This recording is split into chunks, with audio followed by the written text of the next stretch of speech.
네, 반갑습니다. 우리 비가 오는 중에도 우리 본당과 또 우리 부속실 그리고 온라인으로 예배드린 우리 귀한 성도님들을 주님의 이름으로 축복합니다. 코로나 시대에 기독교 서점에 가니까 가장 많이 팔리는 책이 있다고 합니다. 제가 이제 생명의 말씀사를 다녀왔는데 요즘 가장 뭐가 잘 팔리냐고 여쭤보니까 필사책이 가장 많이 팔린다고 하더라고요. 이 코로나 때 저희가 모일 수 없잖아요. 그러니까 평소에는 늘 나오던 여러 모임과 예배와 여러 훈련 프로그램들이 있는데 이런 것들이 멈추면서 어떻게 보면 성도님들이 더 본질에 더 다가갔다라는 생각이 들었습니다. 저희 장년진도 제가 장년진 담당 목사입니다. 올해부터 성경을 같은 본문을 계속 같이 묵상하고 있습니다. 그래서 오늘 읽었던 이 말씀이 저번 주에 묵상했던 말씀이었어요. 근데 여호와를 기뻐하는 것이 나의 힘이라고 말씀하셨는데 제가 일주일 동안 하나님한테 드렸던 질문은 하나님, 제가 여호와를 기뻐하고 있을까요? 라는 질문이 제 가슴속에 계속적으로 있었고, 그래서 오늘 본문을 어떻게 하면 하나님을 기뻐할 수 있을까라는 마음을 가지고 본문을 결정했습니다. 이 느헤미야는요, 일단은 남유다가 바벨론에 의해서 3번에 걸쳐서 이제 포로로 끌려갑니다. 1차 포로 때는 여러분들이 잘 아시는 다니엘이 끌려갔고요. 2차 포로 때는 에스겔 선지자가 끌려갔습니다. 딱 에스겔만 끌려간 게 아니고 다니엘만 끌려간 게 아니고 우리가 아는 유명한 사람이 이제 그 사람이라고 말씀을 드리는 겁니다. 마찬가지로 이스라엘이 이제 바벨론이 패망하고 페르시아가 이제 바벨론을 점령하지 않았습니까? 그때 이 고레스가 칙령을 내립니다. 돌아가도 좋겠다라고 얘기해서 이 수룹바벨과 함께 사람들이 1차 포로가 귀환해서 그 황폐한 예루살렘 땅에다가 예루살렘 성전을 짓습니다. 이들이 돌아갈 때는 70년 만에 돌아가는 거잖아요. 그러니까 어떤 사람은 사실은 어렸을 때 예루살렘에서 살았던 사람들이고 또 대부분의 사람들은 아빠한테 그리고 할아버지한테 예루살렘에 대한 영광에 대한 이야기를 들었던 사람들입니다. 자신이 이제 종되었다가 이제는 자유인이 돼서 이 예루살렘에 도착해서 고비가 있었지만 예루살렘 성전을 건축하고 나서 60년 정도가 지났던 것 같습니다. 학사 에스라가 2차 포로 귀환으로 돌아가게 됩니다. 학사 에스라가 2차 포로 귀환으로 돌아가는데 이 에스라는요, 성경에 이렇게 표현하고 있습니다. 왕께 구하는 것은 모두 다 받았던 사람이다 라고 얘기하고 있습니다. 이 학사 에스라는요, 그 페르시아 왕에게 구하면 다 주는 그런 아주 친밀한 관계였다라는 것입니다. 이 페르시아 왕의 위엄이 어느 정도로 대단하냐, 여러분 에스더서 아시죠? 그렇죠? 에스더서가 거의 같은 시대입니다. 왕후였잖아요. 모르드게가 네가 왕에게 나가서 우리 민족을 살려달라고 좀 얘기해봐라 하니까 뭐라고 얘기하냐면 왕의 명령이 없이는 누구든지 나가면 죽습니다. 그러니까 이제 막 화를 내죠. 야, 너만 살고자 그러느냐? 그 정도로 이 페르시아의 왕권은 굉장했어요. 아무나 만나고 싶다고 해서 만날 수 있는 존재가 아니었는데 이 학사 에스라는 왕께 구하는 것을 다 받을 수 있는 그런 사람이었어요. 근데 그 사람이 뭐가 아쉽다고 페르시아에서 이 예루살렘으로 가게 됩니다. 이유는 하나였어요. 그 땅에 하나님의 율법을 가르치고 또 지키게 하기 위해서 출발했다라고 얘기합니다. 그랬는데 우리 느헤미야 1장에서 느헤미야가 성에 있을 때 그 자신의 동생을 통해서 예루살렘이 황폐했다라는 소식을 20년 만에 듣게 됩니다. 이때가 이제 3차 포로 귀환입니다. 그러니까 포로로 잡혀갈 때도 3번에 걸쳐서 잡혀갔고 돌아갈 때도 3번에 걸쳐서 돌아갔는데 이 느헤미야가 이제 3번째로 예루살렘으로 돌아가게 됩니다. 느헤미야 1장에는요, 예루살렘에 대한 소식을 듣고 마음이 안타까워서 금식하면서 울면서 기도했습니다. 그리고 나서 하나님께서 은혜를 주셨더니 술 맡은 관원장이 됐다라는 거예요. 그러니까 왕과 가장 친밀한 사이가 됐다라는 거예요. 늘 왕 앞에 앉아서 왕이 술을 마실 때 같이 한 잔씩 음미하고 왕과 대화할 수 있는 굉장히 중요한 위치였죠. 이 느헤미야가 이 술 맡은 관원장이 된 지 몇 개월 되지 않았습니다. 우리 느헤미야 1장에 보시면 이 왕이 통치한 지 20년째에 술 맡은 관원장이 됐다고 했고, 또 20년째 왕에게 근심 어린 그 빛깔로 내가 좀 돌아갔으면 좋겠습니다. 그러니까 왕이 얘기하죠. 그래, 갔다 와라 라고 얘기합니다. 지금 술 맡은 관원장이 채 한 5개월이 되지 않았습니다. 5개월이 되지 않았는데 여러분들이 사장님한테 가서 근심 어린 눈빛으로 이렇게 가 있으면 저기 무슨 일이야? 박대리 무슨 일이야? 사장님 저 육아휴직 좀, 이게 분위기가 쉽지 않잖아요. 막 들어온 신입이 제가 육아휴직을 1년을 써야 되겠습니다. 그러면 이제 책상을 빼라고 얘기하겠죠. 근데 지금 이 느헤미야는 자신이 술 맡은 관원장이 된 지 몇 개월 채 되지 않았는데 왕에게 얘기한다라는 거예요. 제가 고국에 좀 다녀오겠습니다. 왔다 갔다 왕복 1년이 걸려요. 굉장히 긴 거리이기 때문에요. 그런데 왕이 허락하게 됩니다. 이런 상황에서 느헤미야가 이제 52일 만에 예루살렘 성벽을 건축하게 되죠. 그렇죠? 그러니까 1차 포로가 돌아가고 나서 90년 정도 걸렸던 거예요. 그러니까 이 시간이 지금 제가 굉장히 짧게 얘기했지만 1차 포로가 가고 나서 그 다음에 성전이 지어지고 60년 만에 학사 에스라가 가고 또 한 14년 정도 지나서 이 느헤미야가 간 겁니다. 그러니까 시간이 굉장히 길었어요. 그러니까 거의 90년 만에 드디어 나를 방어할 수 있는 펜스가 쳐진 겁니다. 예루살렘 성전에요. 그리고 나서 느헤미야 7장에는요, 예루살렘 성전에 간 유대인들에 대한 명부가 기록이 됩니다. 유대인들에 대한 명부들이 기록됩니다. 이들이요, 페르시아를 두고 예루살렘에 갔을 때는요, 큰 결단이 필요했다라는 거예요. 더 이상 이제는 종이 아닙니다. 바벨론 시대 때는 종이었어요. 그렇지만 페르시아 시대 때는 바벨론과 페르시아가 연결되는 그 시점에 총리가 누구였냐면 여러분이 잘 아시는 다니엘이었고요. 그리고 여러분이 잘 아시는 왕후 에스더, 모르드게. 그러니까 그 페르시아의 고위직에 있었던 사람들이 유대인들이 차지하고 있었다는 거예요. 그리고 오늘 나왔던 이 학사 에스라와 느헤미야 또한 굉장히 높은 직급에 있었잖아요. 그러니까 유대인들의 삶이 그렇게 텁텁하지 않았다라는 거예요.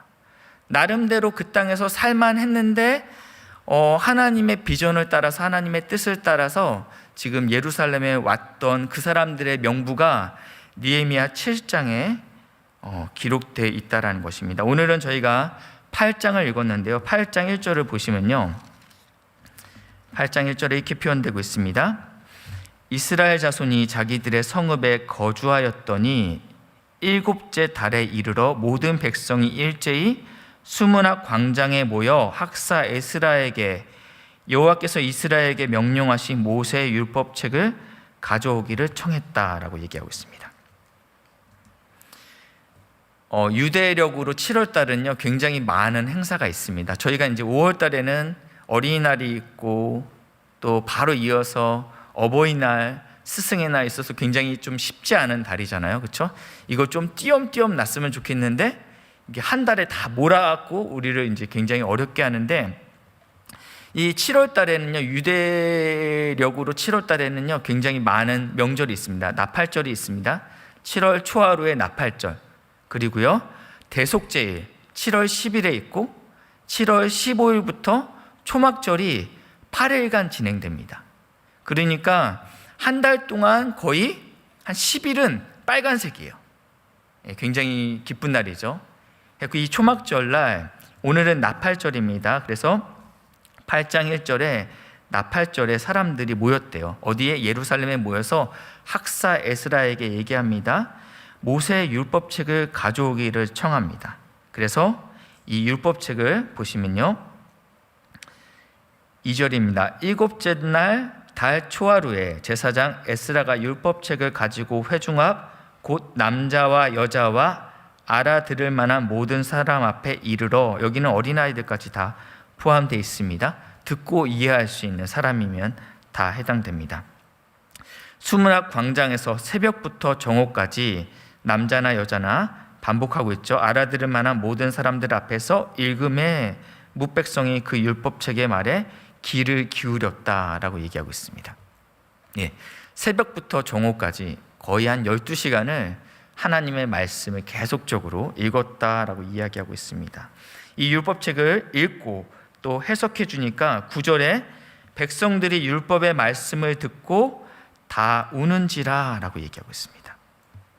도대체 어떤 말씀을 들려줬기에 백성들이 다 울었을까? 우리가 정확히 그 어떤 말씀인지 알 수 없지만 여기 보시니까 저기 힌트가 나왔어요. 모세 율법책이라고 했어요. 그러니까 모세 오경이라는 거예요. 결국은요, 모세 오경. 그래서 제가 모세 오경을 이렇게 쭉 계속 읽어봤어요. 어떤 말씀을 듣고 울었을까? 다양한 말씀이 있는데 제가 한 개 찝은 것은 레위기 26장입니다. 괜찮으시면 우리 레위기 26장 우리 같이 한번 펴보시겠습니다. 레위기 26장입니다. 여기는 하나님께서 이스라엘 백성들에게 상과 벌에 대한 이야기를 하고 있어요. 너희가 나의 말을 잘 들으면 상을 받을 것이고 순종하지 않으면 벌을 받을 것이야. 상에 대해서는 3절부터 짧게 나왔죠. 3절부터 짧게 나왔는데, 그리고 나서 벌에 대해서는 14절부터 그 뒤에가 다 벌에 대한 이야기입니다. 저희는 14절부터 한번 보겠습니다. 그러나 너희가 내게 청종하지 아니하며 그 모든 명령을 준행하지 아니하며 내 규례를 멸시하며 마음에 내 법도를 싫어하며 내 모든 계명을 준행하지 아니하며 내 언약을 배반할진대. 그러니까 계속적으로 너희가 나의 말씀을 싫어할 것이다, 순종하지 않을 것이다, 계속적으로 이렇게 쭉 말씀하고 있습니다. 그러면 내가 너희에게 재앙을 내릴 것이다. 18절입니다. 또 만일 너희가 이렇게까지 되어도, 내가 너희에게 막 재앙을 내린다, 이렇게까지 되어도 내게 청종하지 아니하면 너희의 죄로 말미암아 내가 너희를 7배나 더 징벌하리라. 하나님의 말씀에 순종하지 않으면 내가 벌을 내릴 거야. 그때 돌아와야 돼. 이게 지금 이야기예요. 근데 너희가 순종하지 않으면 그때는 2배로 가지 않고 바로 7배로 간다라는 거예요. 그리고 나서요, 19절입니다. 내가 너희의 세력으로 말미암아 교만을 꺾고, 지금 뭔가 하나님께서 이스라엘 백성들에게 세력을 주셨던 것 같아요. 은혜를 주셨던 것 같아요. 근데 이게 이제 교만이 된 것이죠. 그래서 보시면요, 21절 너희가 나를 거슬러 내게 청종하지 아니할진대 내가 너희의 제대로 너희에게 7배나 더 재앙을 내릴 것이다. 7배가 지금 이제 2번째 나왔으니까 14배가 된 겁니다. 배수로 뛰고 있습니다. 계속적으로요. 그리고 나서 이제 계속적으로 나오고 있죠. 24절에도요. 너희를 7배나 더 치리라. 21배. 그래서 이제 계속 이제 고난이 심해지는 내용입니다.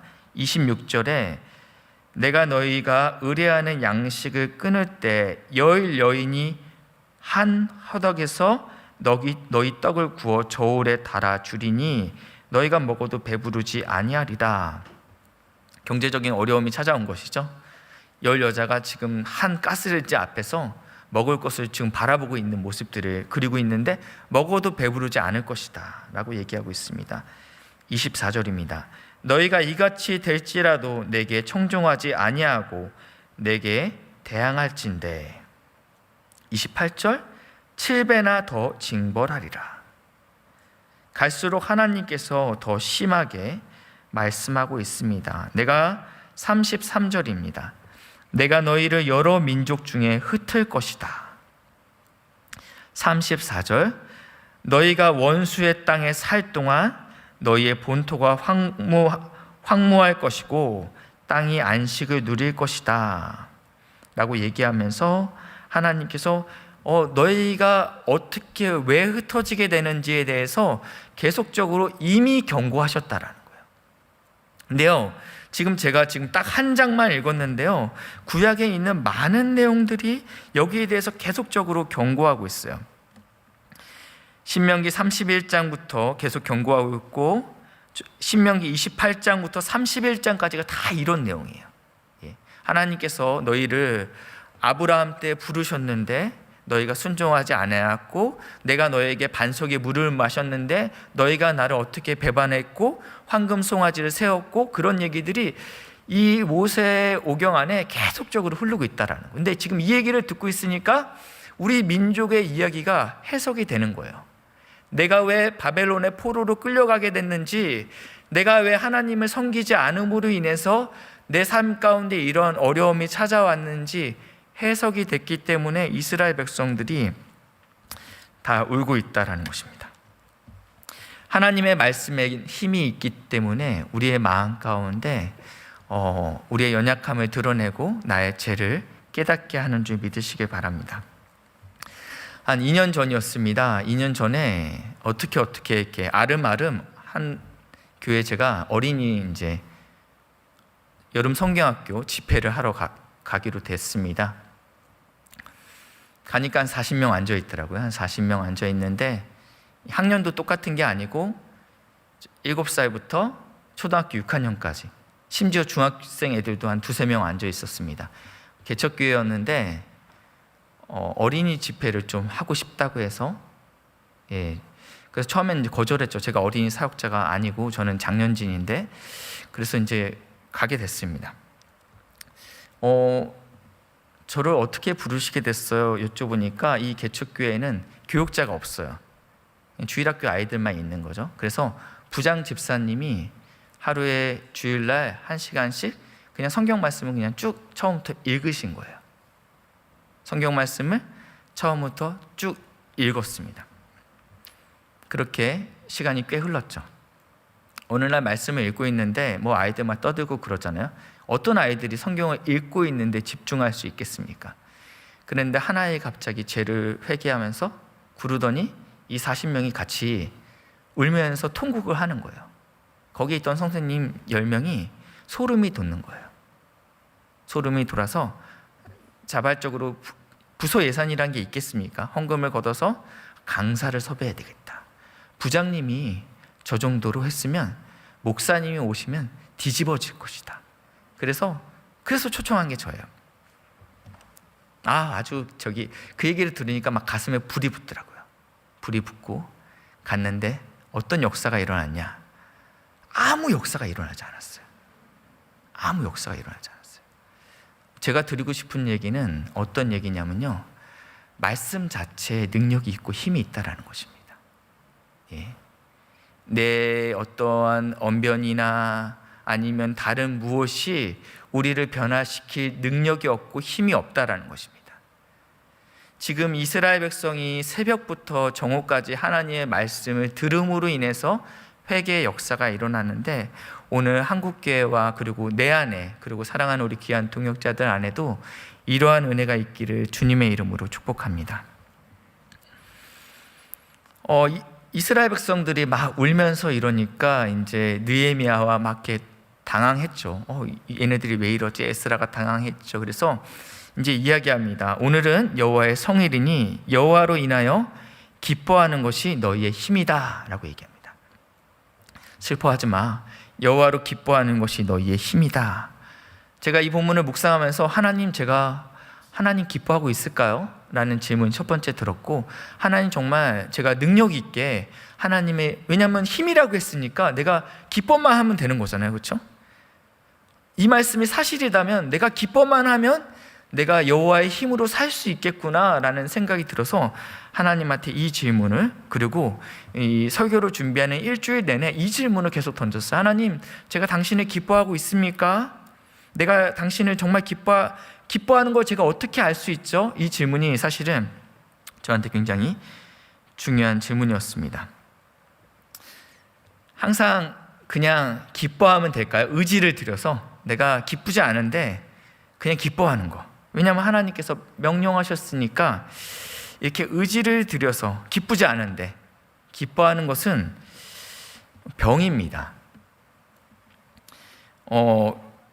예수님께서도요 분노하셨고, 예수님께서도 애통하셨고, 심지어 십자가상에서 예수님께서도 외로워하셨어요.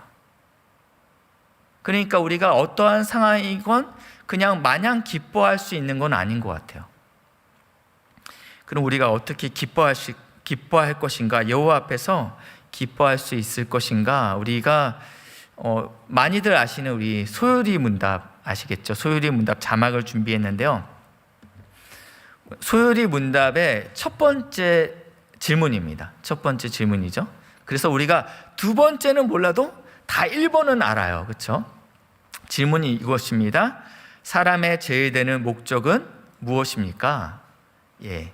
내 존재의 제일 되는 목적은 무엇인가? 답은 하나님을 영화롭게 하고 영원토록 하나님을 즐거워하는 것이다 라고 얘기하고 있어요. 분명히 질문은 하나님의 제일 되는 목적들은 무엇입니까? 라고 묻지 않았어요. 그렇죠? 딱 한 가지. 딱 한 가지가 있다면 단수로 물었어요.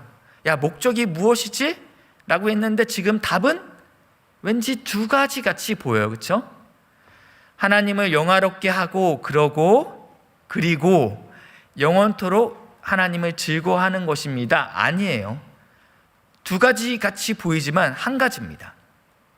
동전의 양면처럼 하나님을 영화롭게 하는 것과 하나님을 즐거워하는 게 같다라는 것입니다. 많은 사람들이 하나님께 영광을 돌린다라는 거에 대한 오해를 갖고 있습니다. 두 가지 오해를 갖고 있는데, 첫 번째는요, 어떤 오해를 갖고 있냐면, 내가 성공하면, 내가 어떻게 착한 일을 하면 하나님께 영광을 돌릴 수 있다라는 오해를 갖고 있어요. 내가 좋은 대학을 가면 하나님께 영광을 돌릴 수 있다. 내가 무엇을 하면 하나님께 영광 돌릴 수 있다라는 오해가 우리 안에 있습니다. 예수님께서도 이렇게 얘기하십니다. 나는 사람에게 영광을 취하지 않는다. 요한복음 5장 41절 말씀입니다. 우리의 어떠함을 알고 계시기 때문에 내가 사람에게 영광을 취하지 않겠다라고 말씀하고 있습니다. 두 번째 오해는요, 나의 실수가 하나님의 영광을 가릴 거야. 많은 교회가 막 무너지고 있죠. 목사님들의 실수로 교회가 하나님의 욕되게 하고 있어. 하나님의 영광을 가리게 하고 있어. 근데 그것도 오해예요. 첫 번째 건 이해가 되는데 두 번째 거는 약간 퀘스천 마크가 좀 찍히실 것 같아요. 이건 왠지 맞는 것 같은데? 지금 한국 교회가 얼마나 하나님을 욕되게 하고 있는지 알아? 이사야서 46장 9절 10절 말씀 우리 자막 준비했는데요. 우리 9절 말씀은 우리 먼저 한번 읽어주시겠습니다. 시작.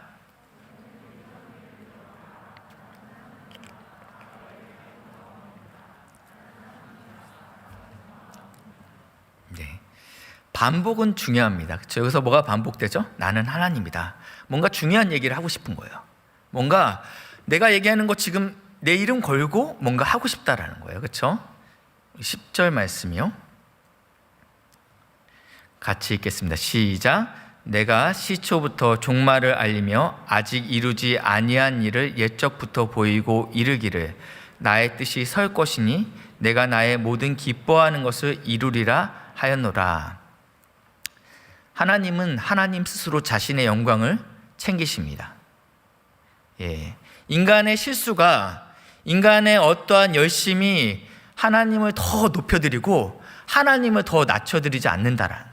난데 내가 내 영광, 어떤 영광이요? 내가 기뻐하는 모든 것들을 반드시 이룰 것이다. 왜냐하면 그분은 하나님이시기 때문입니다. 나는 못해요. 사람은요, 내가 말한 것도 지키지 못할 때가 굉장히 많아요. 그렇지만 나는 하나님이기 때문에 내가 기뻐하는 것은 내가 반드시 이룰 것이다 라고 말씀하고 있습니다. 인간은 실수하지만 하나님의 뜻에는 실수가 없으십니다. 우리 본문 한 가지만 더 보겠는데요. 에스더 4장 14절 말씀입니다. 잘 아시는 사건이죠. 이 모르드게가 문지기였던 것 같습니다. 늘 성문 앞에 이렇게 앉아 있잖아요. 근데 이 하만이라는 사람이 왕에게 반지를 받았어요. 그러니까 모든 결정권이 직인이 이 하만에게 있었습니다. 그래서 지나가는 모든 사람이 왕에게 하듯이 하만에게도 절을 했는데 이 모르드게만이 유일하게 하만에게 절을 하지 않아서 하만이 열받아서 이 모르드게에 있는 모든 유다인들을 죽이겠다. 그래서 조서를 받아서 페르시아 전역에 뿌리게 됩니다. 그러니까 이제 모르드게가 에스더에게 하는 얘기가 오늘 이 얘기입니다. 에스더에게 처음에 얘기하니까 에스더가 얘기했잖아요. 왕이 허락하지 않으면 저 갈 수 없어요. 근데 지금 최근 한 30일 정도 저를 찾지 않았습니다. 그러니까 왕이 저에 대한 사랑이 식은 것 같아요. 그래서 사실은 좀 당황스럽네요. 이렇게 얘기하니까 그때 이제 모르드게가 에스더한테 하는 얘기예요. 이때 내가 만일 잠잠하면 말이 없으면 유다인은 다른 데로 말미암아 높임과 구원을 얻을 것이다. 네가 순종하지 않아도 하나님은 하나님의 뜻을 이룰 거야 라고 얘기하는 거예요. 너 아니어도 돼. 하나님은 하나님이기 때문에 하나님의 선하신 뜻을 이룰 거야. 그렇지만 너가 그 자리에 있는 거는 이때를 위함인 거야 라고 얘기합니다.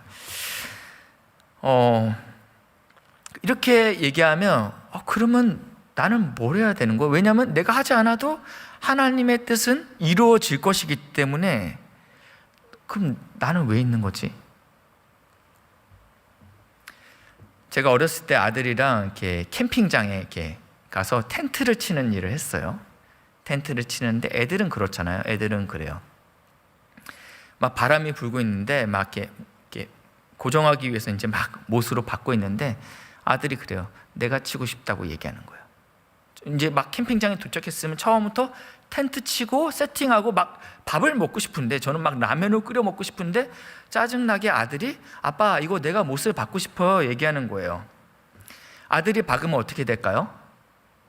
저보다 더 팽팽하게 텐트가 쳐질까요? 아니요. 결국은 제가 다시 못을 박아야 되는 상황이 발생합니다. 굉장히 시간이 딜레이가 되겠죠. 하지만 그럼에도 불구하고 아들에게 제가 망치를 주면서 조심해 한번 쳐봐 이렇게 치는 거야 라고 주는 이유가 있다면 아들이 다 치고 나서 아빠 나 잘했지. 아들한테 아빠로서 성취감을 주고 싶은 거예요. 하나님이 우리에게 주의 일을 맡길 때 내가 일손이 부족하구나, 너가 좀 와서 했으면 좋겠다 이래서 맡기는 거 아니에요. 그 영광스러운 자리에 우리를 초대하시기 위해서 부르시는 거예요.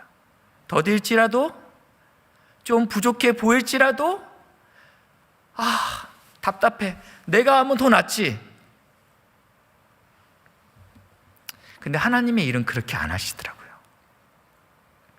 교회도 그렇잖아요. 저 사람이 하면 훨씬 더 잘할 수 있는데, 능률적으로 더 잘할 수 있는데 굳이 그렇게 안 하잖아요. 우리는요. 하나님의 일에 하나님께서 우리를 다 초대하셨어요. 그래서 너도 한번 해봐, 박아봐. 그러면 이제 우리는 그러겠죠. 잘했죠. 근데 하나님은 이제 또 다시 받기는 하셔야 될 것 같은데, 그럼에도 불구하고 하나님께서 우리를 이 거룩한 부르심에 우리를 초대했다고 말씀하고 있습니다. 하만의 그릇된 의도가 하나님의 기뻐하시는 계획을 좌절시키지 못합니다. 믿으시기 바랍니다. 비슷한 본문이 있는데 요셉이 창세기 50장에 형제들에게 했던 고백이 이렇게 됩니다. 당신들은 나를 해하려 하였으나 하나님은 이것을 선으로 바꾸사 오늘과 같이 많은 백성의 생명을 구원하게 하시려 하셨나니. 아멘. 사람의 의도는요, 하나님의 의도와 반대로 가는 것처럼 계속 몰고 갈 수는 있어요. 그렇지만 하나님께서 이걸 선으로 바꾸시겠다고 말씀하고 있습니다. 코로나로 인해서 지상교회가 망해가는 것처럼 보입니다. 그렇죠? 교회마다 다 아우성이에요. 모이지 못하니까요. 개척교회는 더 심하고요. 그리고 많은 여러 가지 어려움으로 해서 정부가 5인 이하로 다 모여라 하니까 우리가 뭔가를 지금 못하는 것처럼 보여요. 그렇지만요, 지상의 교회는 망해가는 것처럼 보일 수 있고 실제로 망할 수 있습니다. 그렇지만 분명한 것은 하나님의 나라는 망하지가 않습니다. 하나님은 영광을 여전히 받으신다라는 거예요. 어떻게 목사님, 지상의 교회가 망하는데요, 지상의 교회가 없어지는데 하나님이 어떻게 영광을 받으십니까? 영광을 받으세요. 사무엘상에 보시면 엘리와 두 아들이 있습니다. 잘 아시죠? 블레셋과의 그 전투에 이스라엘 백성들이 법궤를 가지고 나아갑니다. 어떻게 돼요? 사람들이 흥분하죠. 와, 드디어 우리가 이겼구나. 블레셋도 그래요. 야, 이 전쟁 졌다. 어떻게 돼요? 결과는요, 법궤를 뺏겨요. 굉장히 치욕적인 사건이죠. 이 사건을 들은 엘리 제사장은요, 하나님의 법궤가 빼앗겼다라는 이야기를 듣고 뒤로 꼬꾸라져서 목이 부러져서 죽고요, 그의 며느리도 아기를 낳다가 이스라엘의 영광이 떠났도다라고 얘기해요. 그러니까 눈에 보이는 건요, 지상교회는 망할 수 있어요. 근데 하나님의 영광이 빼앗겼던가요? 블레셋 지역에 가서 다곤 신상이 넘어지고 그 땅이 다 하나님의 이름을 높였잖아요. 하나님이 나올 때 그냥 나오시지 않았잖아요. 그렇죠? 금독종과 받아서 다 나왔어요. 하나님이 이 땅에 있는 교회는 망해가는 것처럼 보이지만 주님께서는 주님의 영광을 분명히 취하십니다. BC 586년에 바벨론에 의해서 예루살렘 성전이 멸망됩니다. 아무도 믿지 않았죠. 어떻게 하나님이 거하시는 예루살렘 성전이 없어질 수 있지? 그리고 하나님의 백성이 바벨론의 포로로 끌려갈 수 있지? 굉장히 강력한 충격으로 다가왔어요. 하나님은 능하신 분이신데 다른 건 다 그래도 성전만큼은, 근데 하나님께서 이 바벨론과 페르시아 지역에서 어떠한 고백을 들으셨습니까?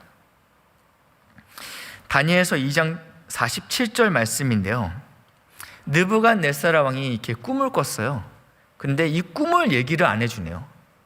꿈을 얘기해줘야지 해몽을 할 텐데, 야, 너네들 술사와 박사들아, 내가 무슨 꿈 꿨는지 맞춰봐. 그러니까 박사들이 얘기해요. 왕이시여, 먼저 꿈을 얘기해 주시면 제가 해몽을 해보겠습니다. 됐고, 내가 무슨 꿈을 꿨는지 맞춰봐 라고 얘기하니까 어떤 누구도 맞힐 수 없습니다. 그때 다니엘이 이 꿈을 맞춥니다. 그러니까 그때 느부갓네살 왕이 했던 고백이 다니엘서 2장 47절 말씀입니다. 우리 다 같이 한번 읽겠습니다. 시작. 왕이 대답하되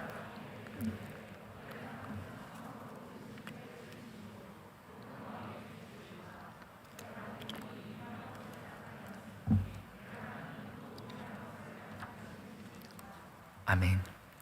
예. 그 바벨론 땅 가운데 하나님의 하나님 되심을 스스로 드러내시게 됩니다. 바벨론이 멸망했습니다. 그리고 거대 제국 페르시아가 등장했습니다. 페르시아 때는 또 어떤 일이 있었습니까? 우리 하나님 말씀 우리 같이 보겠는데요, 제가 읽겠습니다. 내가 이 조서를 내리노다. 내 나라 관할 아래에 있는 사람들은 다 다니엘의 하나님 앞에서 떨며 두려워할지니 그는 살아계시는 하나님이시오 영원히 변하지 않으실 분이시며 그의 나라는 멸망하지 아니할 것이요 그의 권세는 무궁할 것이다. 이 다리오 왕 때 있었던 일인데요, 정권이 바뀌었습니다. 그렇죠? 여전히 누가 총리를 하고 있어요? 다니엘. 여러분 잘 기억하셔야 돼요. 정권이 바뀌었어도요, 정권이 바뀌면 당연히 그 밑에 사람들은 다 떨어져 나가야죠. 그렇죠? 개국 공신들이 그 자리를 채워 넣어야 될 거 아닙니까? 같이 선거에서 열심히 뛰었던 사람들이 밑에 붙어야지 뭐가 되는데, 딱 보니까 이 페르시아에 3명의 총리가 있는데 가장 높은 총리가 누구냐면 다니엘이에요. 이게 다른 총리들한테, 그리고 함께 이 페르시아를 일궜던 그 충성된 신하들에게 용납이 될 수 있었겠어요? 아니요, 안 돼요.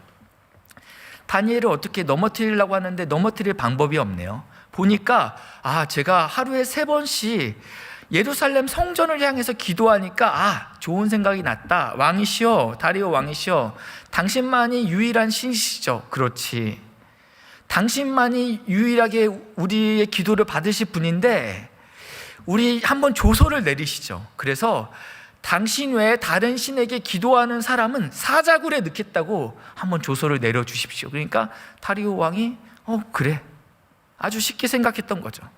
이 조서를 알고도 다니엘은 기도하고 나서 하나님께서 사자굴에서 다니엘을 구하고 나서 오늘 얘기하는 거예요. 예루살렘 성전은 멸망했지만 하나님은, 하나님의 영광이 한 번도 빛나지 않았던 적은 없습니다.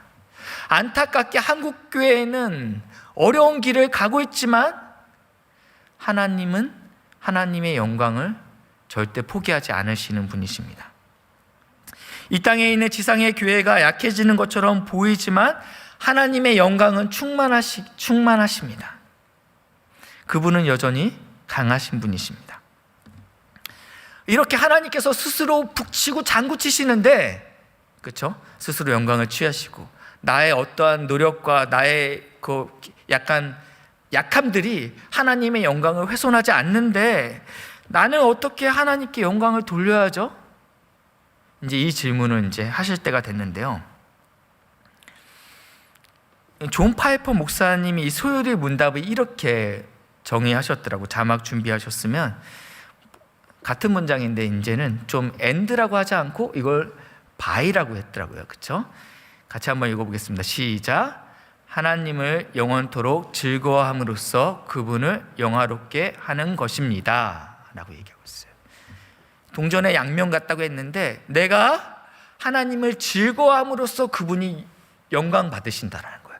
내가 막 착한 일을 하고 공부를 열심히 하고 좋은 대학을 감으로 그분을 영화롭게 하는 게 아니라 지금 추우신 분이 계신 것 같아요.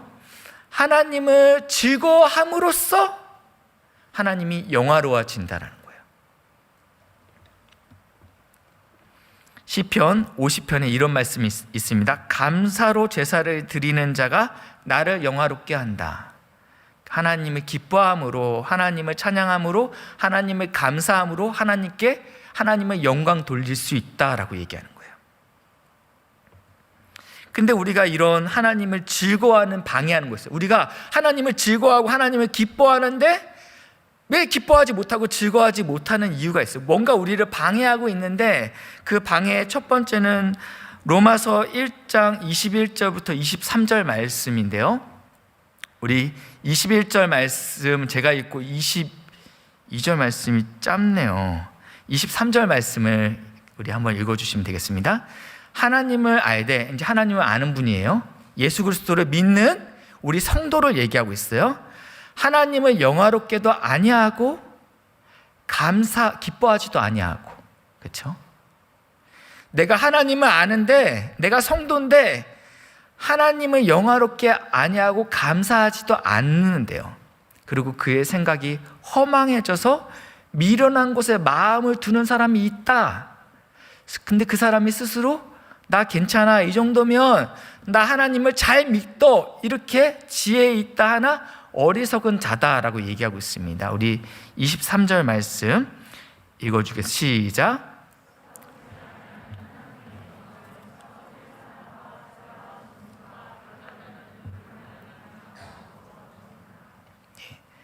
여기서 뭐라고 얘기하냐면 하나님의 영광은 변하지 않고 썩어지지 않는 것이라고 얘기하고 있는데 이것을 다른 것으로 바꾼다라는 거예요. 근데 그 다른 것은 썩어질 것이다 라고 얘기하고 있습니다.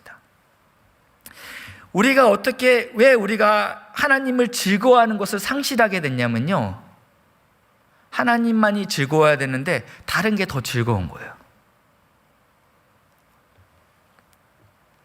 썩어질 것이 더 즐겁다라는 것입니다.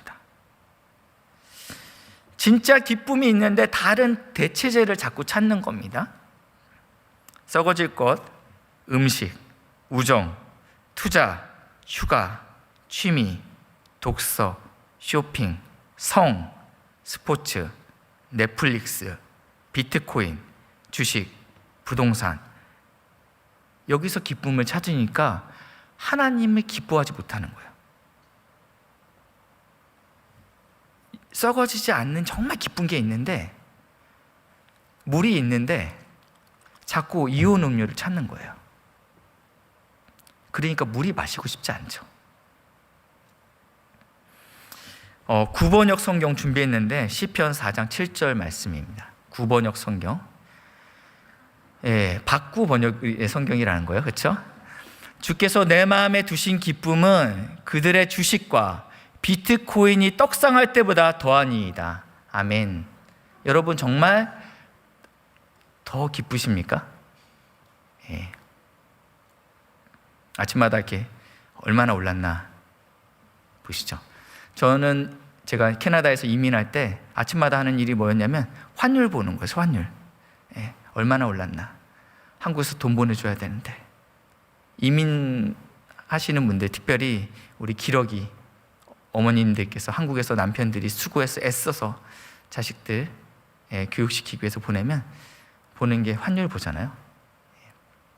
우리의 마음이 정말 생수가 있어야 되는데 자꾸 딴 데다가 마음을 쏟으니까 하나님이 온전히 기뻐지지 못하게 방해가 되는 것입니다.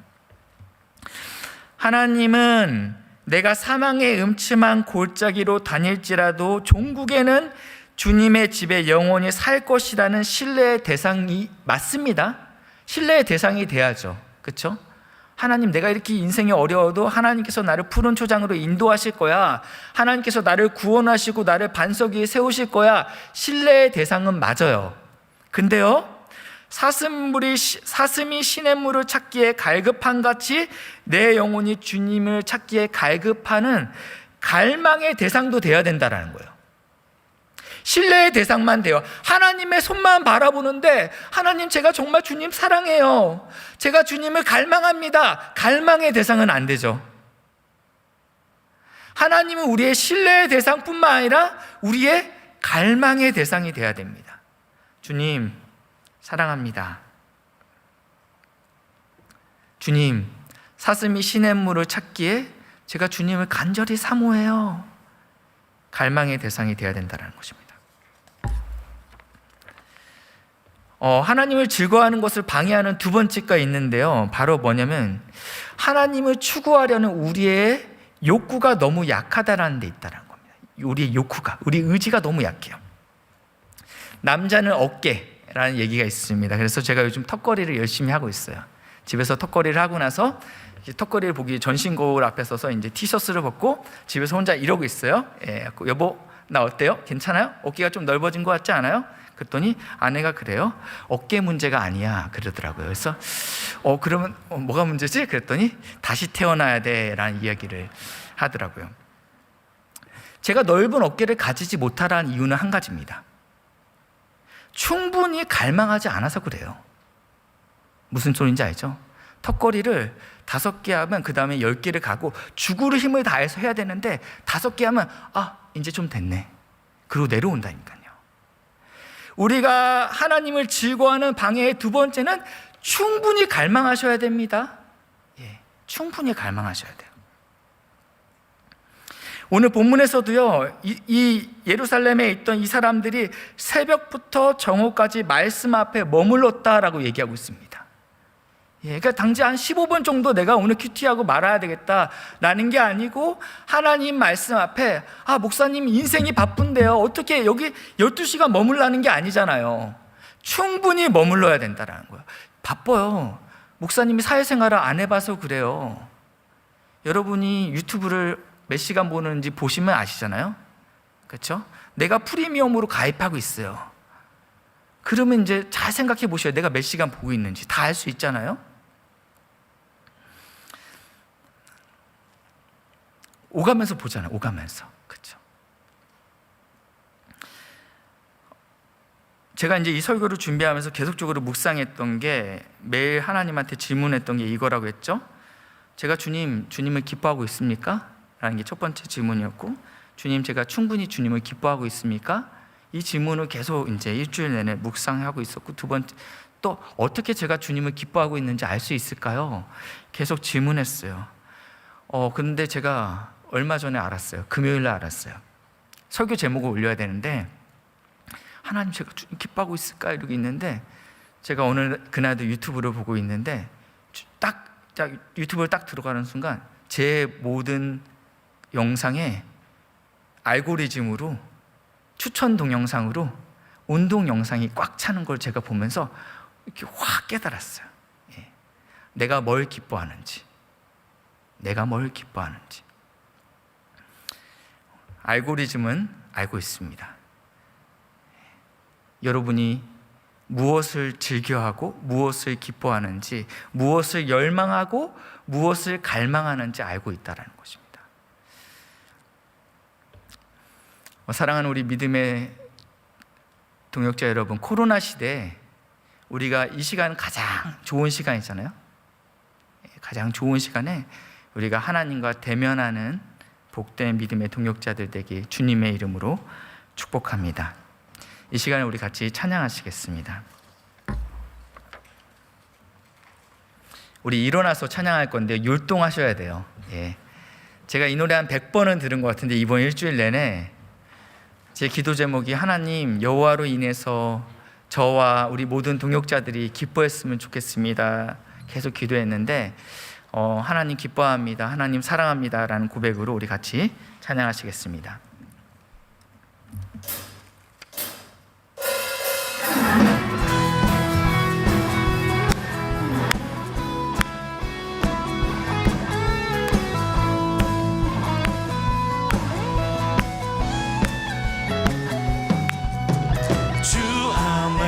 기뻐해, 주 안에서 기뻐해, 주님 주신 기쁨으로 기뻐하라. 주 안에서 기뻐해, 주 안에서 기뻐해, 우리의 힘은 주를 기뻐하는 것. 기뻐 춤을 추며, 기뻐 춤을 추며 크게 소리 높여 사랑이신 주의 이름 내 마음 다해 찬양해. 주를 바라볼 때 새 힘 주시리. 우리의 힘은 주를 기뻐하는 것. 주 안에서 기뻐해, 주 안에서 기뻐해, 주 안에서 기뻐해, 주님 주신 기쁨으로 기뻐하라. 주 안에서 기뻐해, 주 안에서 기뻐해, 우리의 힘은 주를 기뻐하는 것. 기뻐 춤을 추며 크게 소리 높여 사랑이신 주의 이름 내 마음 다해 찬양해. 주를 바라볼 때 새 힘 주시리. 우리의 힘은 주를 기뻐. 무화과 나무 마르고, 무화과 나무 마르고 포도 열매 없어도 주님을 함께 하시니 나는 기뻐하고 즐거워하리로다. 기뻐 춤을 추며 크게 소리 높여 살아계신 주의 이름 내 마음 다해 찬양해. 주를 바라볼 때 새 힘 주시리. 우리의 힘은 주를 기뻐하는 것. 기뻐 춤을 추며, 기뻐 춤을 추며 크게 소리 높여 살아계신 주의 이름 내 마음 다해 찬양해. 주를 바라볼 때 새 힘 주시리라. 주를